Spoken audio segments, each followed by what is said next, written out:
మీ నిర్ణయాలలో ధైర్యం, నాయకత్వ లక్షణాలు మరియు కొత్త అసాధారణమైన ఆధ్యాత్మిక లక్షణాలు కనిపించే సూచనలు ఉన్నవి. కొత్త పనులు ప్రారంభించడానికి, మీ లక్ష్యాలను వెంబడించడానికి, మీ అభిప్రాయాలను ధైర్యంగా తెలివిగా వ్యక్తపరచడానికి ఇది అత్యంత అనుకూలమైన వారమని చెప్పుకోవచ్చు. మీ వ్యక్తిగత ఆకర్షణ, ఆరోగ్యం కూడా మెరుగుపడుతున్నది. అదేవిధంగా మీలో నూతన ఉత్సాహం వెలువరిస్తుంది. అయితే అహంకారం, గర్వం పెరిగే అవకాశం ఉంది. వాటిని అదుపులో ఉంచుకోవడం వలన మీకే శాంతిపరంగా కనబడుతున్నది. కొన్ని ఊహించని అంతర్దృష్టి లేదా ఆధ్యాత్మిక అనుభవాలు, ఉన్నతమైన ఆలోచనలు కలిగే సూచనలు ఉన్నవి.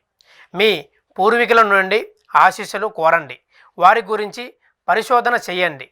మీ వైవాహిక సంబంధం చాలా ప్రేమగా ఉంటుందని చెప్పుకోవచ్చు. మీ కుటుంబంలో శాంతి మరియు సామరస్యం ఉంటాయి. మీ సహకార మరియు స్నేహపూర్వక ప్రవర్తనను ప్రజలు అభినందిస్తారు.